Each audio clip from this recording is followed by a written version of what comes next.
What's up? What's up? Welcome back. We are ready for another week. It was an interesting weekend. I am a mush. That's a fact, as though you didn't already know. But I have a good reason.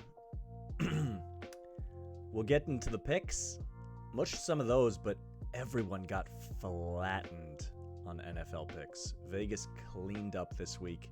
I did really well on UFC, so if you followed that from last week's streams or the YouTube video, you probably did really well. Happy about that one. Football not as well. Some good. We hit on the Pats. It was so easy. I don't know what people were thinking about. But we hit on that. And then Sunday, I went to the Knicks game. Yesterday.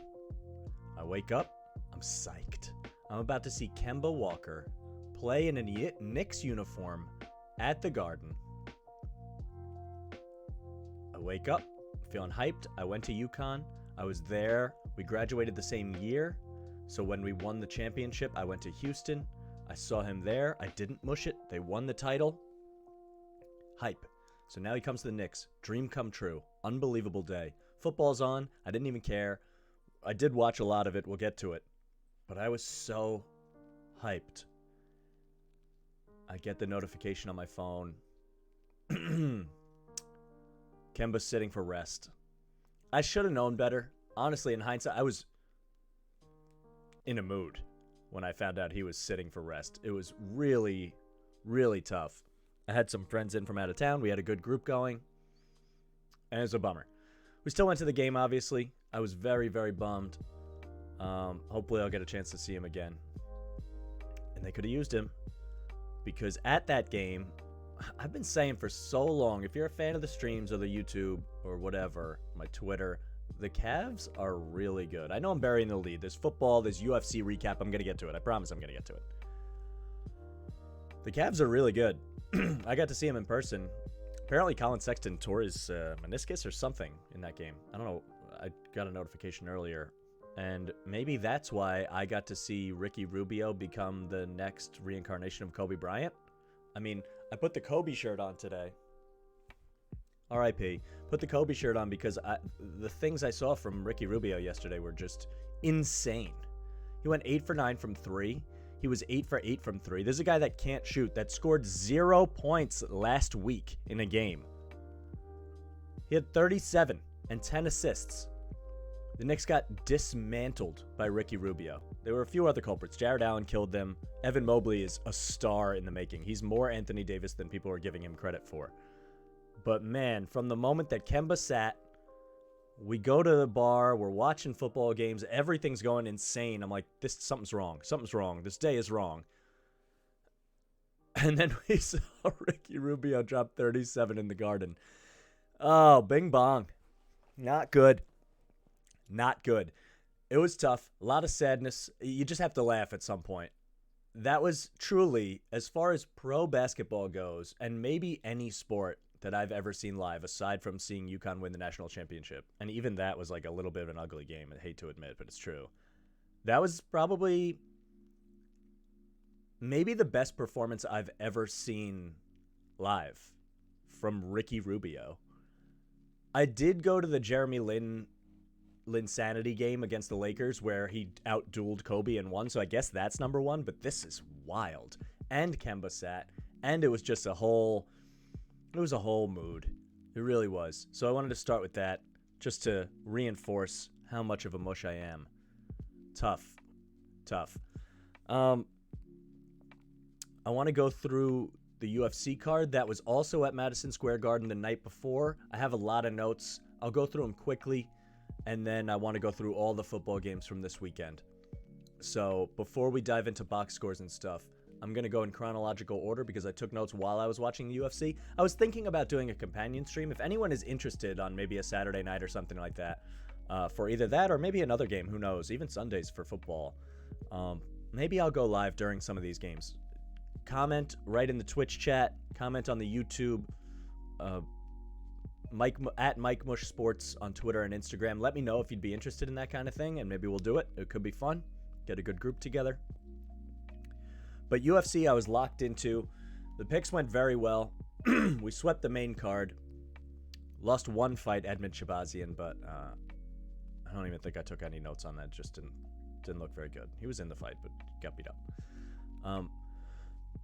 I'll start with, before the prelims even started, John Vellante, who's from Levittown, where I'm from, went to the same high school as I did. Belmore Kickboxing, I did some boxing at for a while. This was his retirement fight. Memes aside, he comes in at heavyweight. He's looking chubby. We get it, whatever. He put on weight on purpose. I mean, you think he doesn't know that he put on a lot of weight? It's ridiculous that that's all anyone talks about. But it's, of course, you look at him. I get it. He goes down on an insane spinning wheel kick from Chris Barnett. That guy, so cool. So cool. I guess we'll go into it now because I want to pull up one of the tweets. So let's go picture in picture. And let me bring up the Twitter. I think I wrote down where we could get it. MMA Fighting, at MMA Fighting. And they probably have a lot of tweets, but let's go through. Not only was the kick awesome, which I hope they have. I don't know if they do highlights on here, so maybe they won't. Chris Barnett went on with Ariel Helwani, which he deserved. It wasn't the fight that was necessarily the best. Man, they tweet a lot. Good for them. And a lot of Chris Barnett on here. But there was, after the fight, they did the interview after the fight, and Chris Barnett is so cool. First of all, he's new to the UFC. I think this was his second fight, but he's been around. He's not the youngest guy in the world, and he's fun-loving. He's dancing. He's doing flips. He's hitting wheel kicks, all that kind of stuff. But the thing that got me, which was really, really awesome, and I'm trying to scroll far enough where I can find it because I know it's here, and these are the post-fight ones, and it must have been during the fight because I guess it was on the 6th, right? The 7th is already yesterday. We're going to find it. Don't you worry. Have no fear. I'm scrolling as fast as I can. I hope it's worth it. This was Pereira's knee. Good lord. I mean, we'll go back to that. Had him. Another win in the picks. This was an awesome card. An awesome, awesome card. Something about the Garden is just great. People show up, including Ricky Rubio. You go into the Garden, and something comes over you, and everybody seems to. There's our boy Edmund Shabazian just getting absolutely dominated. Imavov, someone to keep an eye on. That crucifix finish was really nice. It's got to be coming. Here it is. And let's see if we can get sound here. And our son, he's about to retire. Excellent football coach. Got another way. And our son, that's 22 months. This is his town. This is his place. Y'all stand up. Cheer for my man. This might have been his last one, but this ain't it. He's going to be riding with me from now on. Y'all hear me? Cheer for this man. Stand up, New York. Stand up for this man. Chris, that's incredibly generous of you and very gracious. John, thank you for a great career. It's been an honor calling your fights. And to the winner, ladies and gentlemen, Chris Barnett. I had to get it on here because it was so cool. You never see anyone do that, first of all. You don't. It doesn't exist. And there's a few reasons it doesn't exist. That's your moment. That's your time in the spotlight.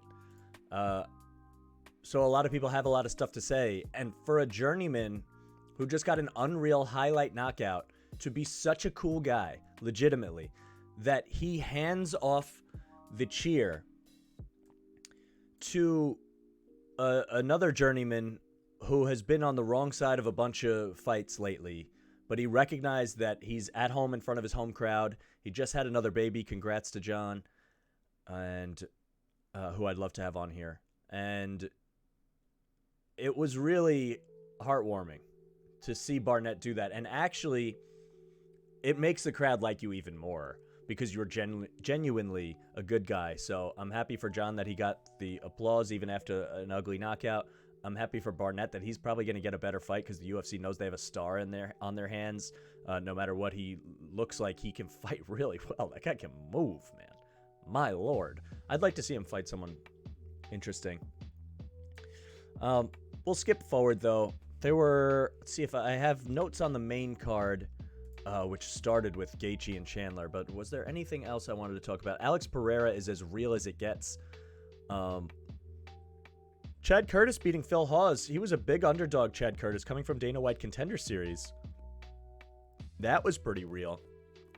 Ian Gary is the new Irishman on the block, quoting Conor McGregor after he wins with a knockout in the first round, late in the first round. That was interesting. Imavov looked elite and beat Shabazian, who beat up everybody for a long time. So Imavov should definitely be ranked in an insane middleweight division, which we didn't see in the main card, which is very rare. And I want to see more from him. I don't know. These two guys could fight each other, I guess, honestly. So maybe that'll be interesting. Curtis and Imavov. I don't know if they're going to do that, but they're on target schedule-wise. Bobby Green is awesome. Ally Quinta did not look perfect coming back from a 2-year layoff. That makes plenty of sense. Bobby Green can put volume on you, and he can beat up anybody. If you wrestle him, he can handle himself, but I don't know if he's going to do well. But if you stand with him, you're going to get hit a bunch by Bobby Green, and he got the knockout. Alex Pereira struggled for one round. He's a kickboxer. This is the guy that was the only guy to knock out Israel Adesanya in his kickboxing career. Knocked him out. I think Joe Rogan said he's made of mahogany. He's different. This guy hits so hard. We showed you the flying knee before on Twitter. It's wild what he can do. So you know he can knock the lights out. He gets out-wrestled the whole first round, and you start to go, okay, here we go. Another kickboxer that just can't wrestle. If someone gets their hands on you, you're not going to be able to do much. And that was true. And we need to see him adjust and stuff more takedowns and be able to get up off of his back. But wow, 18 seconds into that second round, he hits a clean flying knee for a straight-up KO. He's going to fly up. I don't know if he'll be ranked in middleweight. All these good undercard guys at middleweight fighting. But he's going to have some hype behind him. And you better believe they're going to start showing that Adesanya knockout in highlight tapes. And I don't know if he ever gets all the way up there, but he should get someone better next time. We'll see. Let's go to Gaethje and Chandler. I'm trying to move with pace, I swear, but I do have a lot of notes. Gaethje versus Chandler round 1 was not only an instant classic. It's like I'm going to give it the first ever MikeTheMush drunk YouTube clip award. Because if you're with your buddies and you're just looking for a fight to put on that's just going to increase hype to the nth degree, this up with the Margarito fights, this was better, honestly. I don't even have words. I stopped taking notes because I had to watch so intently. These guys are just throwing absolute bombs after bombs on each other. They both tried to wrestle a little bit. They both successfully wrestled a little bit, both offensively and defensively. Gaethje is just the better fighter, which I said in the picks, and it was very clear once it happened. Gaethje has now done this to two different people, Chandler and Tony Ferguson, where he has just beaten the brakes off of them badly. Hard punch after hard punch, different styles, crushing, not taking nearly as much damage as his opponent, and the other guy just coming forward like a Terminator. I mean, what happens when someone doesn't have that kind of resolve against Justin Gaethje? And you might never see it because eventually he's going to fight for the title against maybe the winner of Poirier and Oliveira. I mean, neither of those guys are going to go down easy either, but Chandler, in a loss where he got smashed, maybe his stock went up. People just like this guy, and I see why. He's fun. He's energetic. He's got the chin of a warhorse. They have long snouts. I don't know if they have chins. I guess they do. Regardless, unbelievable work by Gaethje. The leg kicks were really, really intensely good. Slowed Chandler down a little bit, enough to where Gaethje could just start hitting him. And Chandler was just pure grit. He was standing there doing this 1,000 times, just taking shots and not really giving many back, just loading up on one and praying for a knockout. You're not going to do that to Justin Gaethje. But this fight, that round one, and really the whole fight, but really the round one, just landing bombs in a row, wobbling each other, almost getting knockdowns, almost getting knockouts. This was a perfect... If you love UFC, you're hype as hell. If you don't know anything about fighting or UFC at all, I put on that fight and people go, whoa, that was wild. This is one to show people, like, you're going to love this. Check this out. Just pure violence. And it was really technical, too. A lot of technical striking. The uppercut from Gaethje, the counters to the looping right hands, getting the uppercut in quick before the right could get over the top from Chandler. Awesome. Awesome. I can't believe Chandler survived that onslaught. I really, really can't. Shane Burgos and Billy Quarantillo have to follow that fight up. And the crowd, if anyone's a pro wrestling fan, and on the Link podcast, an audio-only podcast that I do, follow it on Spotify, Apple Podcasts, all that kind of stuff, I interviewed Johnny Silver from AEW. So I've been into wrestling, and we talked a lot about that. But one of the things I think we mentioned on that podcast is when the crowd is really hot, and then the next match has to inevitably bring the crowd down a little bit so that when the main event rolls around, it can hype back up, because you just can't reach permanent hype levels to that extreme all the time. It's not really possible to sustain. And unfortunately for Shane Burgos and Billy Quarantillo, not unfortunately, they put on a great fight, and the crowd actually did start to come around to it eventually, but they were like sleeping in the beginning of it. Everyone probably went up, got a drink, had to smoke a cigarette after Justin Gaethje and Chandler. It's a dated reference. Sound like Don Draper here, but Burgos Quarantillo was awesome. They were throwing bombs at each other too, a straight up absolute war. Burgos has really clean, slick boxing. Really good. And Quarantillo would have competed with him the whole time, but the leg kicks from Burgos took his calf out. He couldn't move. He could not walk. Literally, he was limping to the center of the octagon for that third round, and you knew it was probably over. He'll have to adjust big time. Chandler the same way. This calf kick meta, man, I mean, the calf kicks have changed everything. There has to be some kind of counter to it. I think the counter might be every time someone throws that calf kick, you have to hit them with a hard right hand and stop them from doing that. Because even when you check it, it doesn't seem to work, and it's really hard to do. Chandler had some success early in the fight, kind of just like getting in there and sliding away from it, which is how I would imagine Conor McGregor would try to do it, or Stephen Thompson, the karate style, just jump out. But then you can't do damage either, so it's still creating space at the very worst. I don't know how you get around this calf kick thing. I don't know what they're going to do. Not to keep plugging my other podcast, but I talked to Craig from Fight Night Picks, who have a great YouTube channel about MMA. Check them out. Subscribe to it. And subscribe to me, MikeTheMush, on YouTube. And if you're already watching, subscribe on Twitch, blah, blah, blah, you know. But we talked about the calf kick extensively in one of the podcast episodes, so go back and check that out if you're into UFC, because you'll like it. And he had a lot of thoughts about it, and I won't rehash them here, but the calf kick has changed everything. Marlon Vera, Frankie Edgar. Frankie Edgar looked really good. Everyone in the pre-fight breakdown, I think it was Chael Sonnen and Anthony Smith, both said, oh, Frankie Edgar starts hot, and Marlon Vera does not. Don't be surprised if Frankie Edgar beats him up early, and they both picked him. I picked Vera. I was correct, thankfully, and hopefully you followed me for some of those picks and made some shekels, but Edgar did start hot.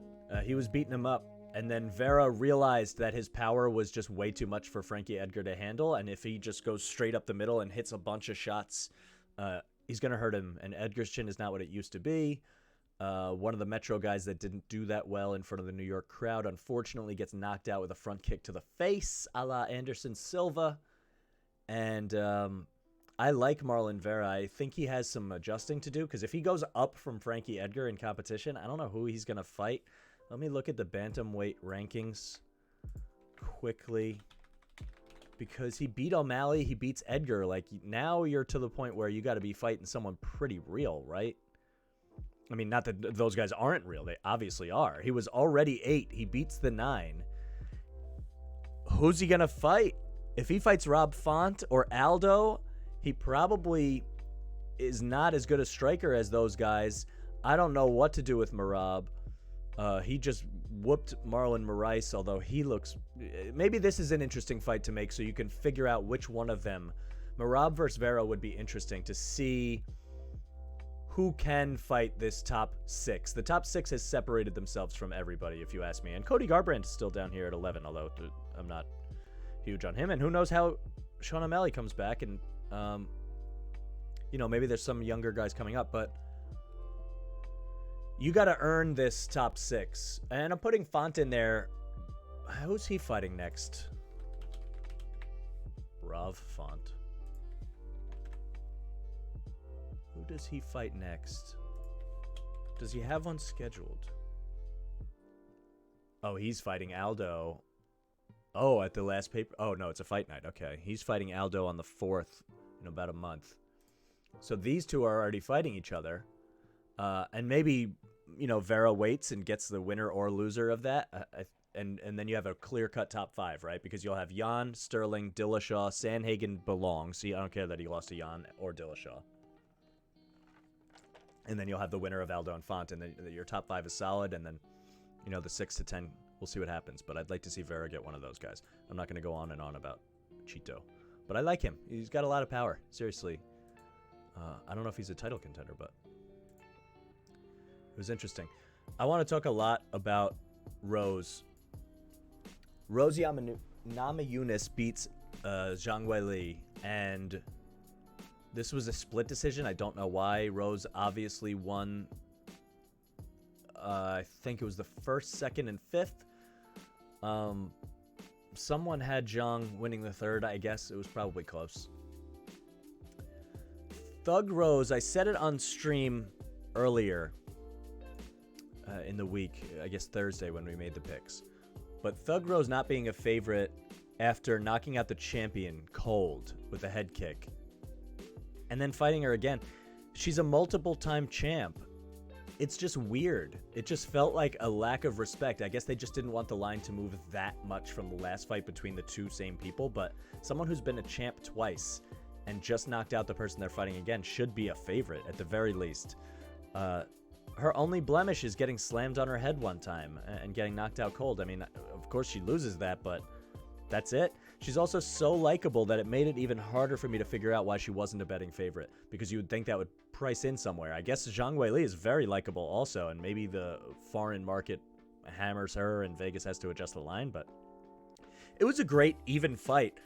Pretty dead even through 4 rounds. I had it 2-2, 1st and 2nd to Rose. She came out hot.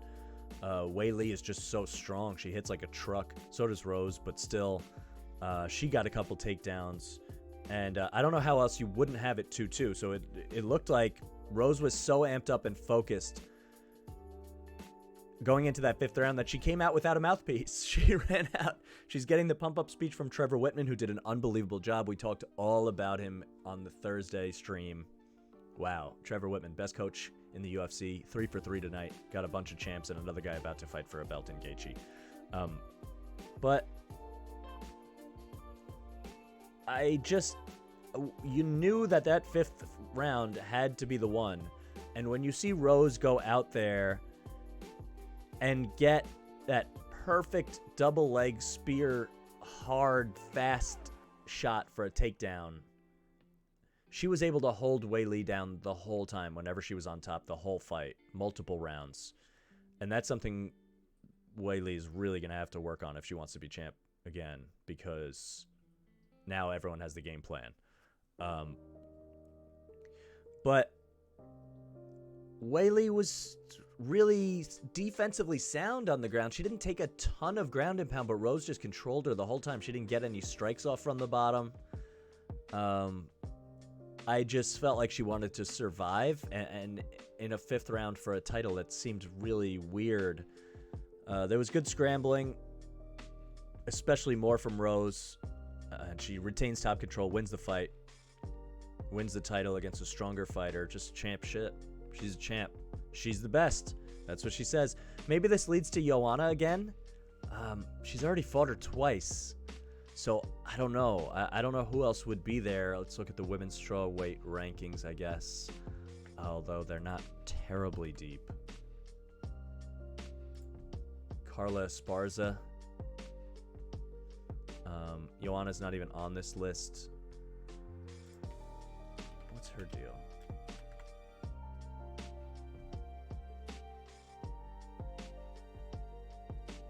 Yeah, she's just not ready to fight, I guess. Has she fought since that Wei Li fight where she got really beat up? I don't think so. And admittedly, you need some time off after the beating that she took there. No, she hasn't, and that was March 7th, 2020. So we're 18 months, and she doesn't even have a scheduled fight. So maybe I'm wrong about her being next. I don't know. But what else are you going to do? You're going to give Carla Esparza a shot? I guess you have to. She's on a winning streak. I don't know what else you would do, but Rose is going to annihilate her. All these people are going to get crushed, so I don't know. I mean, Mackenzie Dern, if she, I don't know, if she gets her to the ground and pulls off a weird sub, I don't know who beats Rose. I don't, and maybe we just do a Wei Li trilogy fight because these are close fights and they're fun to watch, and that's kind of what you need. Maybe Marina Rodriguez can get a title fight, I guess. It feels like she needs one more, but maybe you have these two fight each other. Who's Carla Esparza fighting next?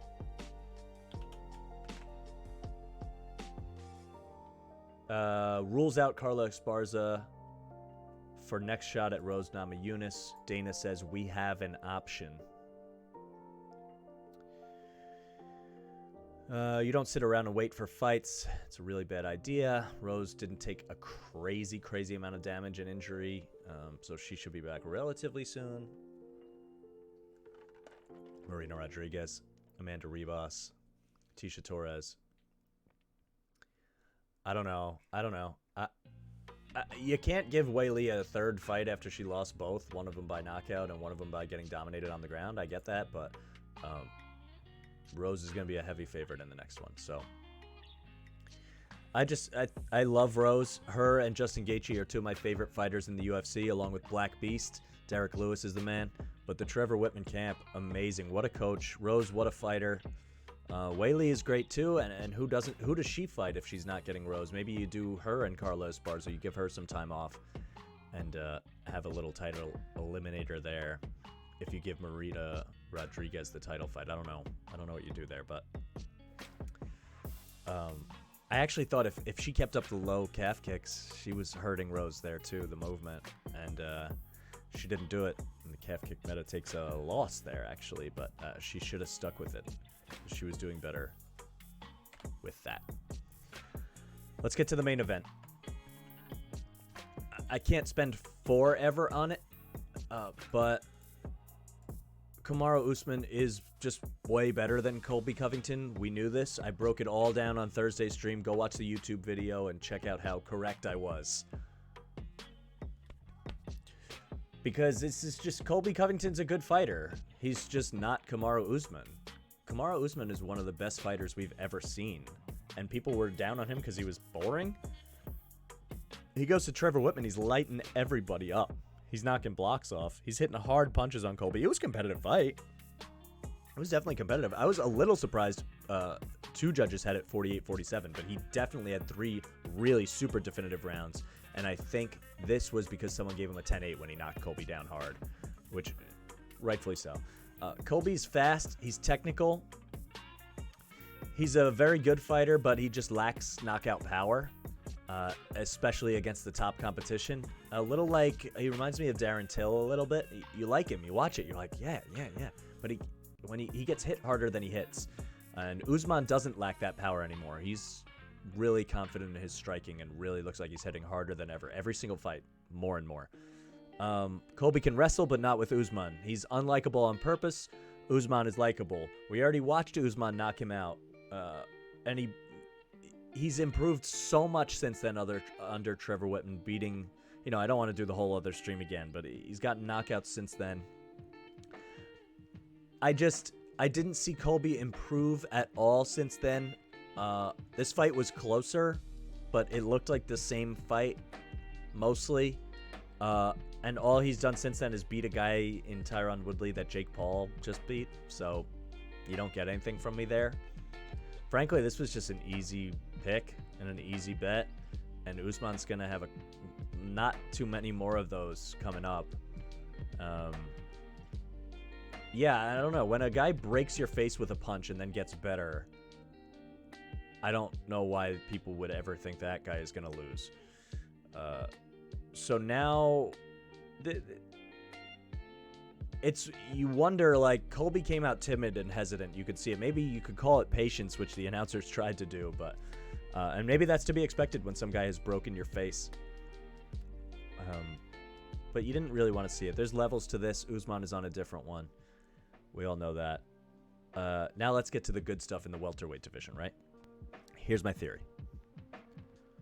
We need Leon Edwards to beat Jorge Masvidal. Although Jorge's does rock. We need Leon to beat Jorge. We need Usman. That's happening soon, right? That's the December pay-per-view. Leon Edwards. Jorge. Can't type. December 11th, yes, at UFC 269, the last one of the year. So if they do that, Leon wins. And hopefully Jorge looks good and he can get a good fight after that. Maybe against Colby, who they would not like each other, and there'll be good promos at the very least. Then we need Usman to fight Leon for the title. Leon finally gets his title shot. He gets beat up by Usman. Congratulations, there's your title shot. All while Chimaev sacrifices whoever is necessary on the road to getting here. Then we get the mega hype title fight between Usman and Chimaev. That's what we want. That's what we want. Give that to us. Dana, hear me out. That's the road, and I hope they see it. It would be cool. I wonder what the odds would be in that fight. I really don't know. Usman's obviously going to be a big favorite, but I wonder if they would be closer or further than Covington. Probably closer because people are going to buy in on the hype of Chimaev, especially if he gets to get another couple of finishes. He can put that 100% takedown defense from Kamaru Usman to the test, which he arguably got taken down in this fight, but it didn't count, and I don't think it should. If you get taken down and get right back up and just roll up, that's not a takedown. You didn't do anything. Insane, by the way, that he has 100% takedown defense this long into his career. He's a freak. He's a freak. I don't think he gets enough credit.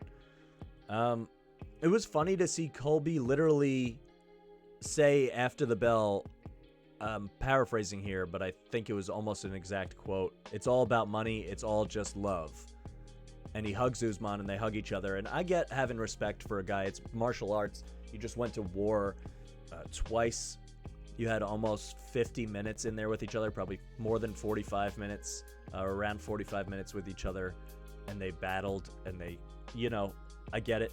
But he's just fully admitting in the open that he's playing a character, which everyone already knew. But he broke it there, which is just fascinating. It's been clear that he's just amping up for ticket sales and doing this whole persona because he wasn't always like this. But he did at least acknowledge that, all right, this guy beat me up twice. I can drop it for a second. I don't know if he can go back to it now, though, or people will see through it. He'll try, and the elixir for this is having Colby fight Masvidal. So this is what we need. I'm telling you. Leon beats Jorge in a close fight. No knockouts. Decision. Questionable. Maybe. And then you get Usman Leon. You get Covington Masvidal. You get Chimaev crushing whoever. And you build up to Chimaev Usman. Dana, give me the job. Give me the job. Great card overall. Amazing. We'll get to the final pay-per-view of the year in a couple weeks. Let's just look at the card quickly. And then we got to get into football, and I'll try to go quick. Because there's a lot of games that I don't know what happened. But Oliveira Poirier is going to be awesome. Amanda Nunes will sacrifice Juliana Pena. Leon Edwards versus Masvidal here. We talked about it. Kai Kara France against Cody Garbrandt. This guy's scary. He's going to beat up Garbrandt for most of the time unless Garbrandt can land one of the big rights. Sean O'Malley fights again. He gets a ranked opponent. Jeff Neal against Santiago Ponzinibbio. That's going to be a war. Both these guys hit really hard. Really hard. This is like budget Gaethje Chandler. Pedro Munoz. You get Dominic Cruz one more time. This could be, he's coming up on the end, right? Josh Emmett versus Dan Ige is another good one. This is just a great. Macy Barber's on the card.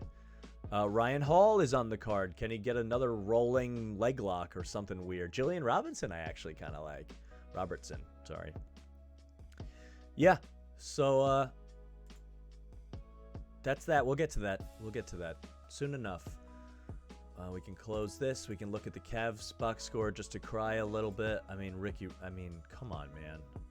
37 off the bench in the Garden, 8 for 9 from 3. This guy was just shooting. I mean, he's just taking everything. People are pump faking. They're flying by him because he got a contestant. He's hitting open shot. It's insane. And Evan Mobley is unbelievable. I said it before, but 26, 9, and 5. He controlled the game, and Jared Allen had he had 18 and 17, but he had 4 poster dunks that I would put on my wall if it wasn't against the Knicks. Unreal. This Cavs team is for real, man. 7-4. They're a playoff team. You get Kevin Love back. You get Larry Markkinen back. This team is deep and pretty solid. I did many times make fun of Dylan Windler and I don't even know, Lamar Stevens.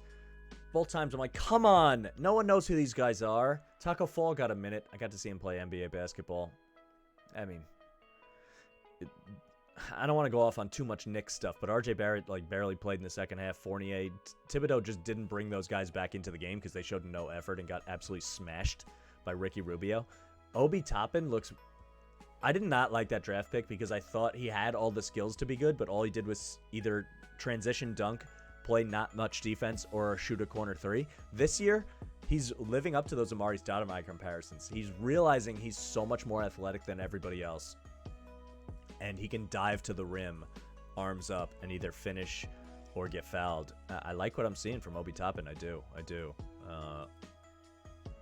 Yeah, I mean, they had to play Quentin Grimes for a long time in this game. They were trying anyone to stop Rubio, and they just couldn't. I can't. I just can't keep talking about this. Let's talk about football. Actually, quickly, one other note I had written down, and I need to find it. There was a weird baseball stat. Yeah, and I wish I got this in the World Series recap, but if you're watching now, you'll get to hear it. Hank Aaron wore number 44. The Braves were 44-44 when Ronald Acuna got injured this season. They won 44 games before the All-Star break. They won 44 games after the All-Star break. They won the World Series on the 44th week of the year. That one's a stretch, but we're going to give it. They played the whole season with the number 44 painted on the grass. I'm just saying. It's interesting. Some things are meant to be. Maybe.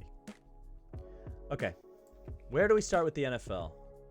Where do we possibly begin with this insane week? None of it makes sense. The more you learn, the less you know. As far as picks went, we nailed New England, and we lost on Dallas, and we lost on the Rams, and we lost on the Bengals. It's not what you want, but we did hit this by itself, the New England money line. So hopefully you loaded up on that one. We also won the Ravens, so that was good. They win in overtime. Got to talk about them. Let's start with the biggest news, I guess, probably the Bills losing. What the hell, man? Josh Allen, the Jaguars defender, played 10 times better than Josh Allen, the Bills quarterback. I haven't always liked Josh Allen. I don't know how much I've shared that with you guys yet, or girls, but he just doesn't throw accurately enough for me. But this is alarming to lose to the Jaguars and only put up 6 points against the Jags D. I just, it's hard to know what to make of this. A box score isn't really going to do it. They don't run the ball well at all. The Bills do. They don't throw the ball that well. 15 for 26 for 118. They didn't throw any picks or turn the ball over. Maybe that's the difference. The Bills did. But the Bills run it better. They have better receivers by a landslide. Carlos Hyde lost one fumble. That's not that crazy. Of course he did. Josh Allen lost a fumble. He turned it over 3 times. Trevor Lawrence turned it over 0 times. I guess that if you need a way that you're going to get into the game, I suppose that's it.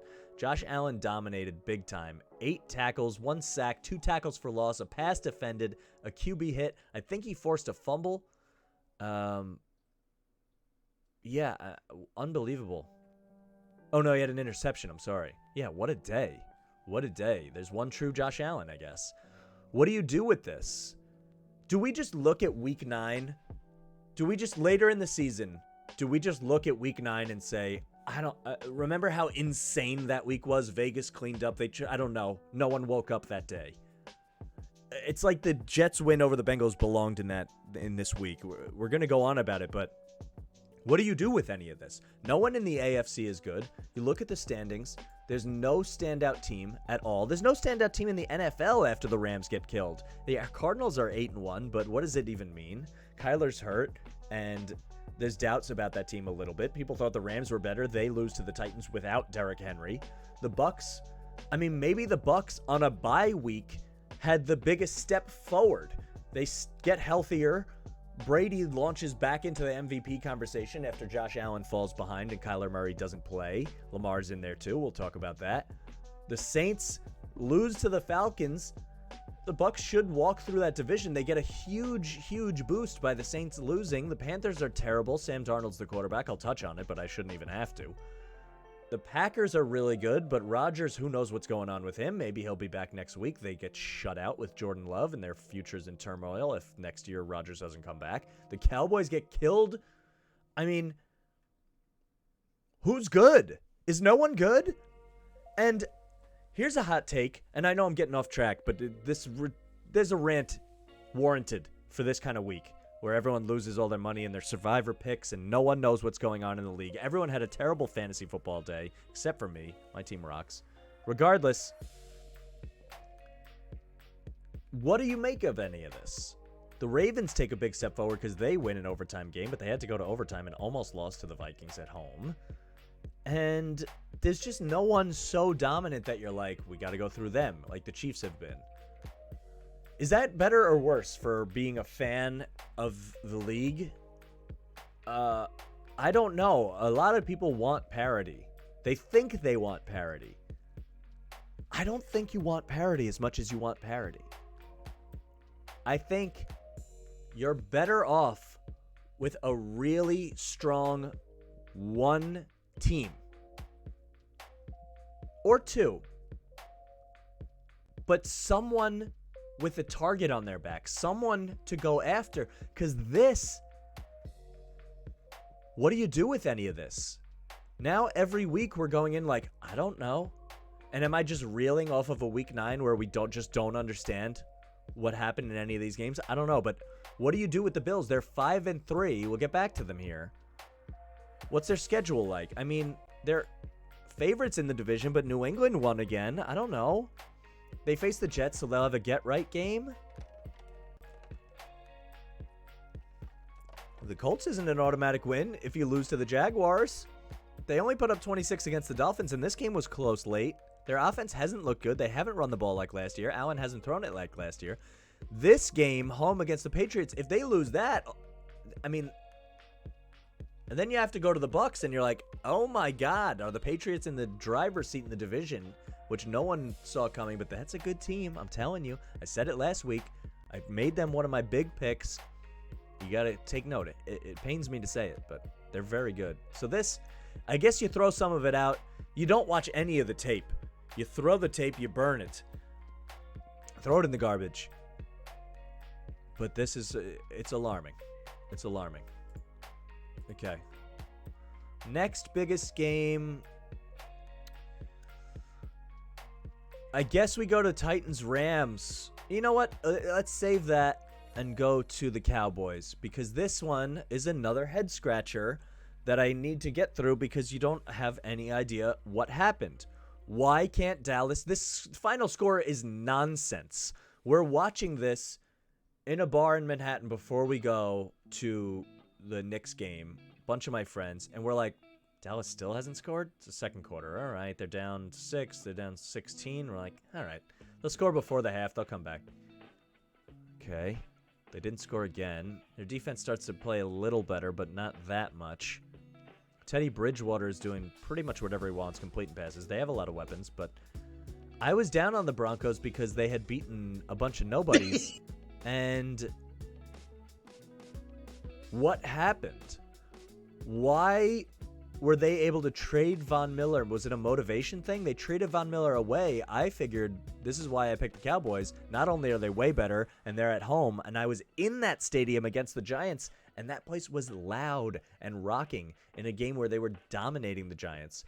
And I just figured they deserve more than 3 points as a home favorite. And what do you say? I mean, what do you even say? I don't know. They get shut out through 3 quarters and score 16 points in garbage time by getting 2 touchdowns and 2 2-point conversions to Dalton Schultz or whatever. Zeke got hurt. He came back. Pollard only gets 4 carries, 5 touches. I don't like that. They needed more balance, but they were behind. Dak couldn't get it going at all. Dak, like Josh Allen, is a guy that for years I have in my group chats and all the people I talked to in friend groups before this podcast started, I didn't really believe in him or Josh Allen because I thought in the big moment, not the past 2 years, they've been unbelievable, both of them, obviously. I'm not blind.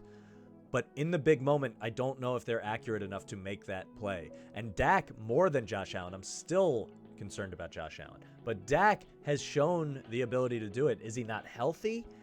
Did it just get away from them? I don't get it. I mean, Javonte Williams is way better than Melvin Gordon. I've been saying it forever, although Gordon has a nose for the end zone, so they can run. They have good receivers in Patrick and Judy, and Sutton didn't do anything in this game. They still dominated. I don't even think it was an offensive display. I think they just had the ball the whole time. What was the time of possession in this game? 41-18. Dallas never had the ball. They just, the first drive hurt them badly because they get the ball first and then they get to midfield. They get to the Denver 38, which is a 55-yard field goal. Also, nowadays, just kick the 55-yard field goal probably. But whatever. Zeke gets stuffed and you're like, all right, no big deal because you got a punt. The same thing happens on the second drive. Mike McCarthy trying to get aggressive. How about take a lead in the football game? Because you're getting shut out through 3 quarters. You should have got points somewhere. They're on the 20. It's 4th and 2, incomplete. They throw to Cedric Wilson. I mean, I don't understand. I don't need this Stephen A. Smith autoplay. I just don't need it. So, okay, now you have 2 blown drives. They go down for a touchdown. I mean, yeah, you were playing with fire. Dallas 3 and out.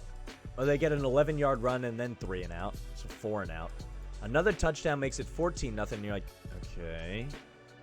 But we're fine, right? Like, we're going to go score. Another 1-play first down and then a 3 and out. Okay. Field goal. 5 and out. And you're like, do we just sleepwalk through a whole half? I mean, Mike McCarthy, you can't fire him at 6 and 2, but he's a bad coach. I'm just saying it. It's insane that he won a Super Bowl. He owes Aaron Rodgers everything.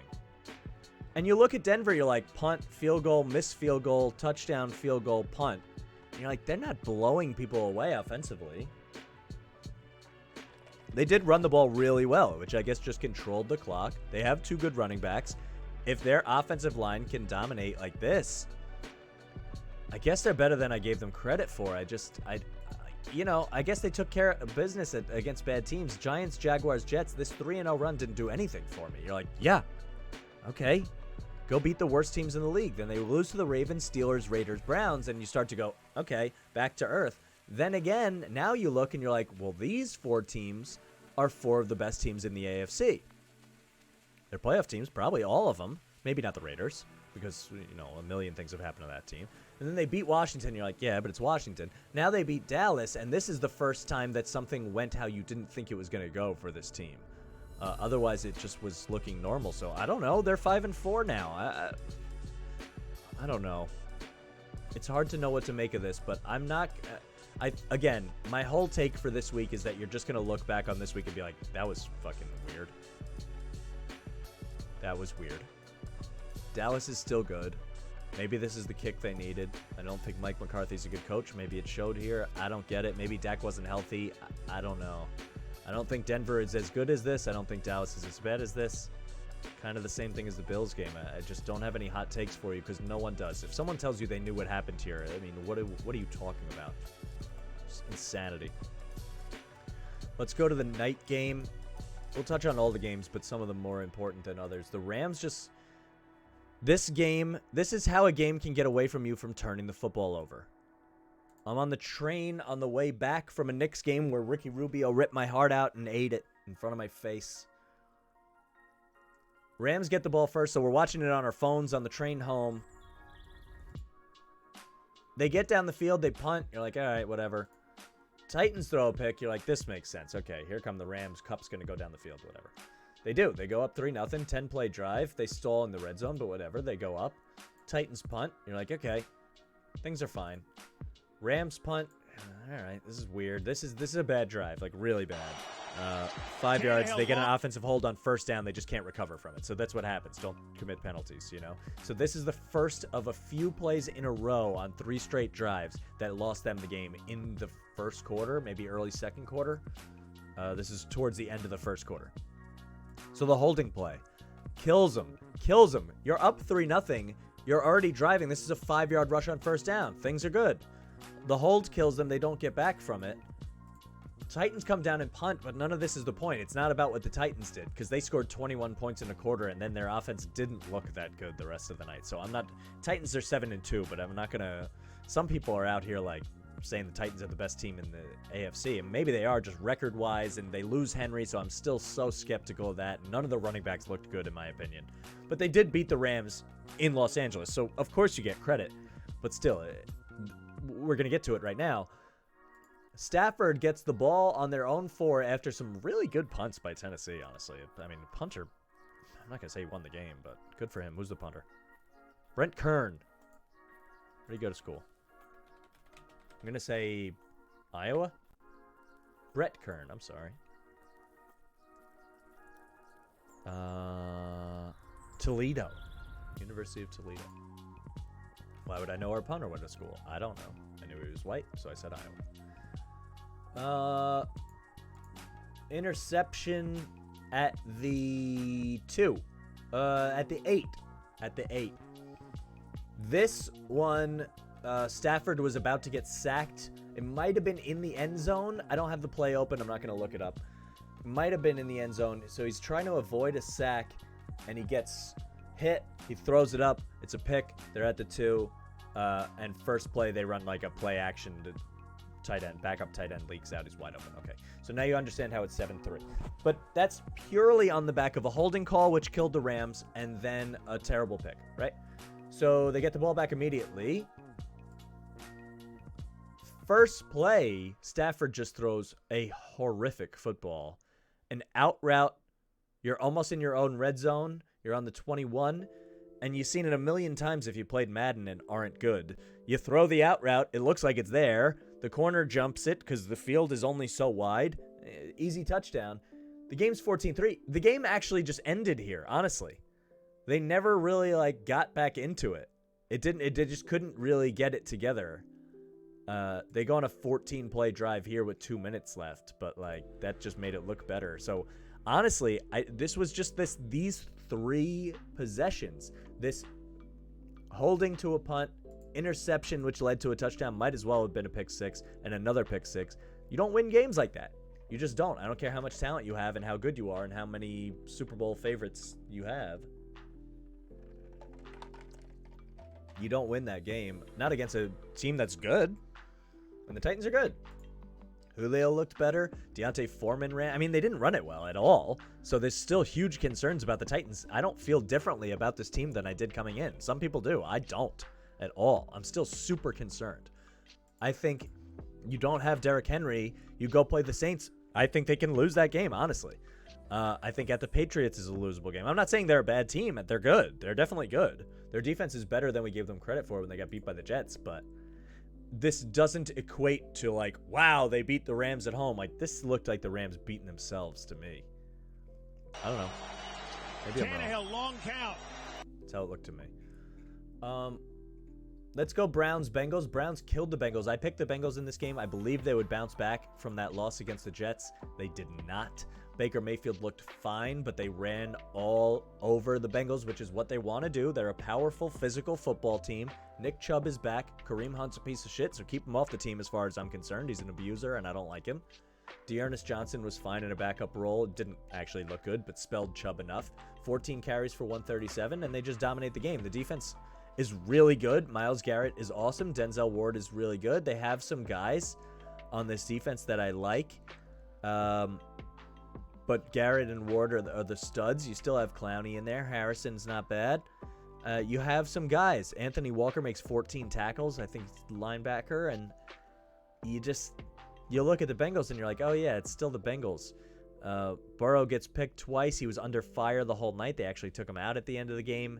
I don't like their running game. I don't like Joe Mixon. Again, same reason I don't like Kareem Hunt, yada, yada. They just couldn't get it going. They fall behind. They can't get back into it. And the Browns just run down your throat. You don't want to fall behind against the Browns. It's like falling behind against the Ravens. They're just going to run all over you. So maybe Baker was just too hurt to do anything in a couple of those games. He was efficient at least in this game. 66% of passes completed, 218 and 2 touchdowns. He didn't need to do a lot.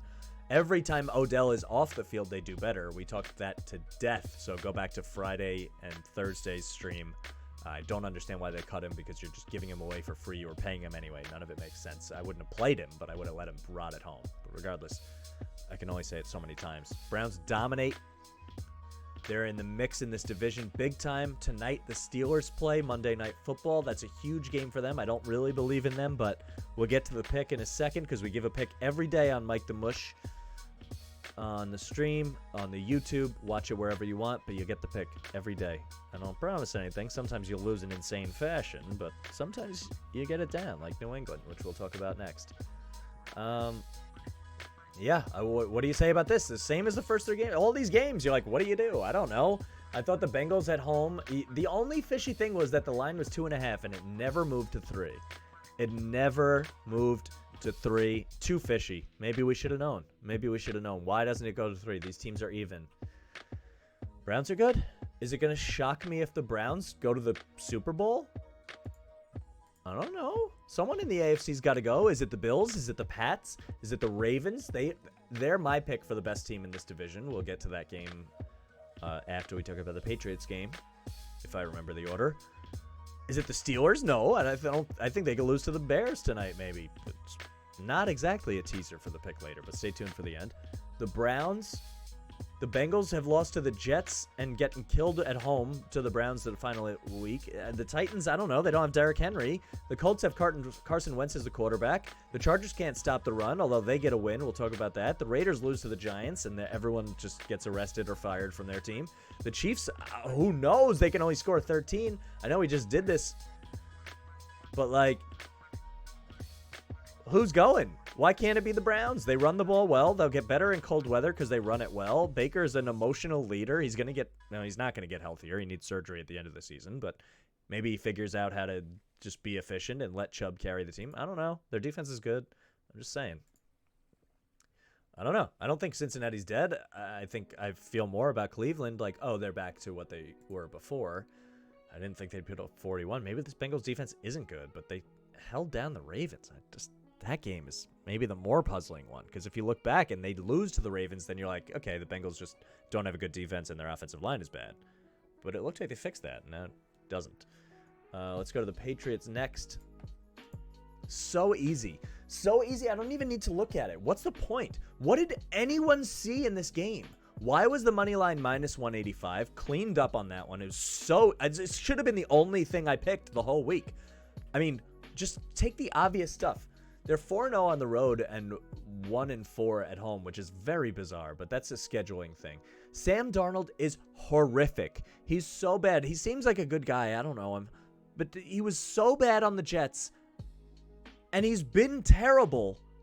They play him even though he gets a concussion last week and has a shoulder injury. He's facing Bill Belichick, who he now has 9 career interceptions against, okay? Not that many games. I think it's 4 games, 9 picks. We've seen him melt down against Belichick before. Why wouldn't Belichick own him? The fact that this is an 18-point game is a gift. It should have been 40.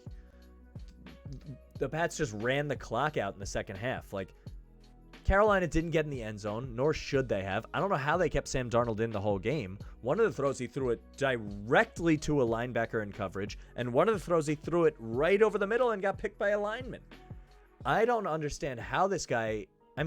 we've seen him throw his final NFL pass, right? You can't start him next week. Against the Cardinals? They're going to get slaughtered. What does Christian McCaffrey have to do? I mean, got to wonder if he forces his way out of there. And he looked fine, but they were just overmatched. New England is good. Belichick's a great coach, and Sam Darnold is awful. What is there about it? I don't know why the spread was so close. None of it makes any sense. Yeah, they have skill players. If the quarterback can't get them the ball, who gives a shit? It doesn't matter. It's crazy. New England and Mac Jones threw 18 passes, and he's efficient enough that he looks fine doing it. He's good. Mac Jones is fine. Damien Harris gets hurt. I don't know what to make of that. Do we know anything about that?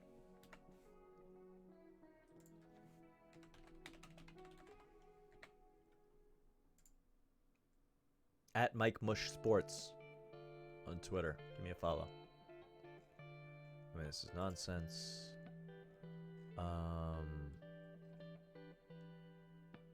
I don't know if there's any update on him yet. Head injury, you know, you figure highest rated graded running back from PFF since week 5. I mean, I do think Damien Harris is good. If he's hurt, they have a little bit of a problem. But maybe he misses a week. They play the Browns next weekend. That could kill them in that game, truly. Because that could be a running battle, and if they don't have their horse, that's a problem. So, who knows? But they're home in that game. I would imagine that the spread is Pats -2. They're almost even, but they're probably not because the Browns are better. It's opened at 3. It's down to 1.5, so I was close. And that's probably Harris injury talk. Anyway, I'm not going to do too much time on this. Darnold is horrific. They don't have a good backup because they have P.J. Walker. I don't think they believe in him, but they have to turn to him. It's time. You can't keep doing this experiment. On the sideline, Robbie Anderson screaming at Sam Darnold. I'm not going to do a whole spiel on that because there's enough to talk about today, but if you listen to the Ryan Russillo podcast, Trent Dilfer was on talking about how quarterbacks and receivers talk to each other, and it was really good. Check that out, the Monday episode. How they can yell at each other. Sometimes it works, sometimes it doesn't. That was fascinating to hear from a former quarterback. So yeah, the Panthers are bad, Darnold's bad. Shocker, but that's why you do the MikeTheMush picks. That's why you do it. What game do we say was next? Ravens, Vikings. Okay, so this is the third time. These teams are relatively evenly matched, right? It's not crazy that this game went to overtime at all and the Ravens win in overtime. It all kind of makes sense, right? But this is the third time this season that the Ravens have come back from a double-digit deficit to win. And coming out in the draft, my knock on Lamar Jackson was, I just don't know if he can throw the football that well. He's electric and awesome, but if they fall behind in games, a running team, what happens? They probably lose, and we saw it a couple times early in his career. I'm not going to do a deep dive on the Ravens. If we get closer to the playoffs, maybe we'll do that over the past couple of years, but it was the Colts game they fall behind. They fall behind big. It's 10-3, and it's 22-9, and they come back to win that game. So you see Lamar starting to throw it when behind and making throws better and better. He always improves. What was the other one? The Chiefs game, I think it was. Yes. 21-17, but it was 21-14 here. Oh, this game was actually close. I don't know if that was the one, actually. Maybe it was. Yeah. Yeah, because they were down 11 here in the third. Yep. And so he comes back. He beats the Chiefs. He comes back. He beats the Colts. He comes back. He beats the Vikings. Yeah, they lost to the Bengals, but they come out on a bye week and win. This team can run the ball like no other. So if you fall behind against them, you are screwed. Absolutely screwed. And if you get ahead of them, like the Vikings did this week, and by the way, their defense isn't that good. I know you think of the Ravens as a good defense. It's actually one of the worst in the league. They're not very good. I mean, Lamar had 21 carries for 120 yards. This guy's a freak. If he stays healthy, his career is going to be unbelievable. Is he going to win MVP again? The last MVP, I don't know if he, not to say he didn't deserve it, but I don't know. He just still didn't throw the ball that well. He's so improved now. He seems like a better guy. He threw 2 picks, but whatever. And they're going to get Latavius Murray back, and it doesn't even matter. It's the scheme that they're so good running. They have vets. They have Le'Veon Bell, Freeman, Latavius Murray. These guys know at least what to do. Dalvin Cook ran really well on them. Justin Jefferson only had 3 receptions, but he had some big plays. I haven't seen a lot from Thielen. He had a touchdown, but a little alarming. And I just don't think Minnesota's that good. Kirk Cousins isn't that good. And they still scored 31 on the Ravens, and they still can't hold them down when ahead, especially for a team that's really good at rushing the football against an okay defense. They should have been able to close this out. They didn't. If Justin Tucker gets within 65, he's going to win. So I think there's a very reasonable way to say that the Ravens are the best team in the AFC. Currently, I still give the Bucs the best team in the league, and I still believe in the Rams just because we went over it. I think they had a weird game, but yeah, I like the Ravens. A big win for them. Big. Saves a lot of people in survivor pools. Yeah, it's good. Let's talk Chargers-Eagles quickly. The Chargers should have taken care of business more. The Eagles are really bad, but they do get the win late. Herbert looks great, 32 for 38. They don't run the ball that well. They stopped the run a little better this week. They were the worst in the league and held him to 4.5 yards per carry. Jordan Howard still runs for 71, and they don't actually have a Miles Sanders in there, so who knows. And Devontae Smith finally gets off, but it's a game the Chargers should win. They do win. I don't want to go too crazy over it. If their defense improves, they're a title contender in the AFC because there's just no elite team there, and Herbert looks great. And they were up 7-0. They were down 10-7. It was back and forth.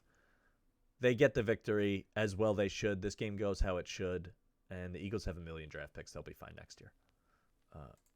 Let's talk about Chiefs-Packers. This is so alarming. First of all, it should have been 13-0. The last score was absolute trash garbage. Love gets a Lazard touchdown, but the game was over. Both these teams should be embarrassed.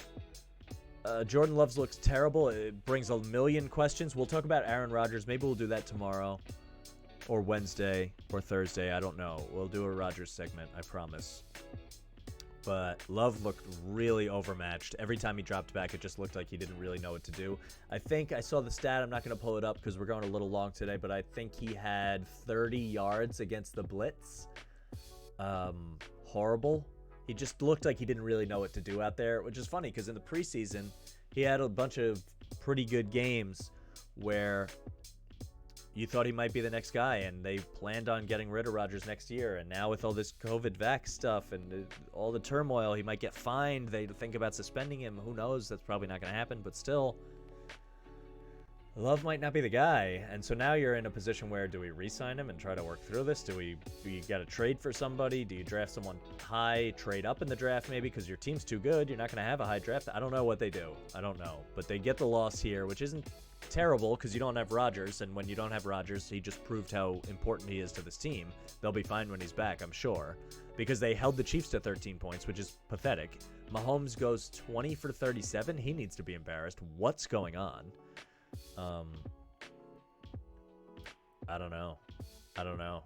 I didn't watch this whole game, admittedly, and I want to go back and watch it, so if I catch anything else, I'll fill you in tomorrow. I was at the Knicks game, although we were in the second row of the 200 section, which has TVs right there, so we did get to watch some of it. He just keeps, 11 targets to Hill and 4 receptions. It looks like he's forcing the bomb to Hill way too much when it's not there. They need to run the ball more and get Kelsey the ball. Kelsey needs to be the focus over the middle, right? He's the first option. Because you have to run it well to make this team work. It sounds so backwards, but it really is true. Because for Kelsey to work, you need the threat of the run to work. At least the threat. They need to at least run 4 yards a carry. They can't be doing this. So maybe Hilaire needs to come back and do something. Who knows if he will, and who knows if he's the guy, and who knows if the offensive line can do anything. But once you can run it, you can get it to Kelsey easier. Once you can get it to Kelsey, the defense has to shrink down to stop the run and Kelsey. Then not only does the play action deep to Hill work, but everything works because you're probably in single coverage because you're trying to stop Kelsey over the middle with safeties. So none of it works if you're just trying to bomb it to Hill. And it looks like they're doing that too much. It's not exactly the hottest take. I mean, it's hard to figure out what's happening here. But 13 points at home against the Packers is horrible. And honestly, I said this 2 weeks now. I think A.J. Dillon might look like the better, fresher runner than Aaron Jones. Aaron Jones is awesome. He is. But this is way closer to a 50-50 time split than people are giving it credit for. And honestly, by next year, I won't be shocked if Dillon takes that job. I really won't. He runs hard. Also, Mecole Hardman is awful. I think he was a first-round pick. He drops everything. He really drops everything. And he has for a while. I liked him in fantasy this year. I'm like, he finally has a second role on the high-powered Chiefs offense. No. Yeah. Georgia, second-round pick, but I just can't. They need another guy there. It sounds ridiculous, but they need a threat on the other side. Because that person is always in single coverage between Kelsey and Hill, and then no one respecting the run. So if you can either run it or throw it to the other guy, like losing Sammy Watkins actually hurt them, which is ridiculous, but it's true. Like you need someone over there. Josh Gordon hasn't done anything. He's obviously cooked. This is just ridiculous. And if you're the Packers, you only put up 7 points, should have been 0 against one of the worst defenses in the league. I mean, this is just alarming all around. The Chiefs get a win. I mean, good for them, I guess. But you're so scared, and it didn't make you feel any better. Only other games to touch on are Texans-Dolphins. I don't even want to talk about. Horrible, horrible football game. I think the Dolphins turned it over 5 times. I mean, I really do. Brissett, 2 picks, and 3 fumbles. They did, and they won the football game because the Texans are bad. I thought Tyrod would be way better. He looked terrible through 3 picks. I picked the Texans money line in this. It didn't work out. They should have won. Dolphins turned it over 5 times. I didn't think Tyrod would be this bad. So, awful game. I mean, Falcons-Saints, another 2 bad teams. The Falcons try their hardest to blow everything. They were up a million. They're up 24-13. They punt with 5 minutes left in the fourth quarter. They're up 11. 5 minutes left in the fourth quarter. They give it back to Trevor Siemian, who immediately goes downfield for a touchdown. They punt again, and they're about to lose the game. The autoplay. They're about to lose the game, and then they get it down the field. They actually hit the field goal because Younghoe Koo is very good. Normally, I figured for sure we're watching it at the bar right before we're about to leave for the next game. And all my friends are like, he's missing it, right? It's the Falcons. They do everything they can to blow the game. He didn't miss it. So they win. Saints are screwed. They have no skill players. They have no quarterback. Falcons are not good. They're 4-4, but you write them off. I didn't learn anything here. Same here. I mean, Giants didn't play well. They get a win. They're 3-6. Congrats. You just hurt your own draft pick, probably. I know you're trying to win. I get it. Raiders at least were 5-3, and I don't think they're dead. Maybe this is just a hangover from the Ruggs thing. Maybe they go get Odell Beckham and he actually helps. I don't know. But I don't know how you lose this game. 2 picks from Carr really doesn't help. They threw 1,000,000 times. They ran it really well, so I don't know why they didn't run it more. 6 yards a carry, and they only run it 20 times compared to 46 passes. I don't know. They lose a fumble. Carr turned it over 3 times, and Danny Dimes just didn't really turn it over. He lost a fumble. He did turn it over once. But 1 turnover to 3 turnovers, and you win by 7. That's how it goes. I'm not going to go crazy over this game. I mean, it means nothing in the long run. Raiders could turn around, I guess. Maybe the Ruggs thing shocked the locker room. We talked about all of these games. Cardinals-Niners. I mean, Cardinals win with Colt McCoy, and the Niners are a dumpster fire. They haven't won at home in over 2 years. They're 0-4 at home this year. They didn't even play at home last year. Their fans haven't seen a home win since 2019. It's really bad. Their coach needs to be fired. It's gone way too long. He needs to go. I don't care how much of a genius they think he is for a couple of sweet plays that look cool. Gotta go. Jimmy's gotta go. He's not the guy. You got to give Trey Lance the job. When he's healthy, let him take his licks. Let an interim quarterback. Let them be bad for the rest of the year. Get a good draft pick. Turn this thing around. I know the NFC is wide open, but this isn't the squad. Kittle came back and looked good. Debo's a little hurt. I mean, their receiving core is actually good. Like, I like Kittle, Ayuk, Debo. Their running game needs to be rebuilt because you don't want to do the zone running scheme only. Shanahan needs to go, I'm telling you. But Colt McCoy beats this team.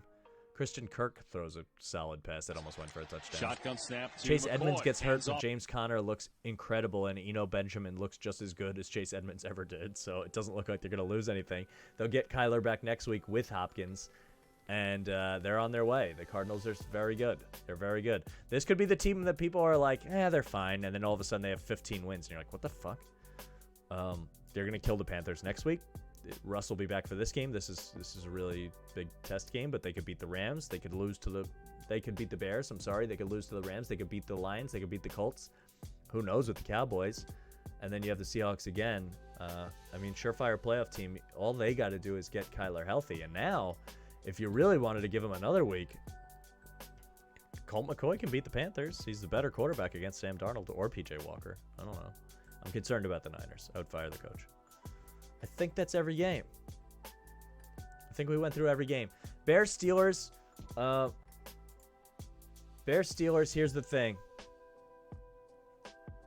We go full screen before we wrap up. And I took a basketball game too. Let me check out what it is. Real time forgetting what my picks are. Pulling back the curtain here for y'all.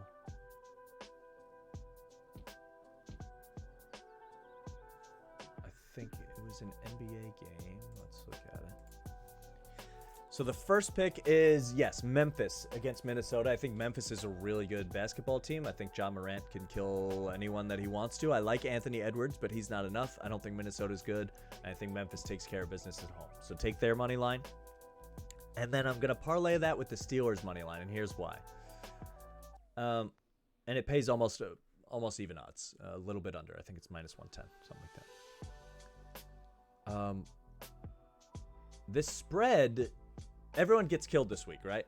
This spread seems a little too big. My first reaction is give me the Bears +7. In fact, in my pool, I took the Bears +7. Problem is, their offensive line is truly, really terrible. Maybe the worst in the NFL. Steelers have a very good defense. The Bears just might not score in this game, really. That's the issue. Montgomery is back, I think, at running back, but how much difference does he really make?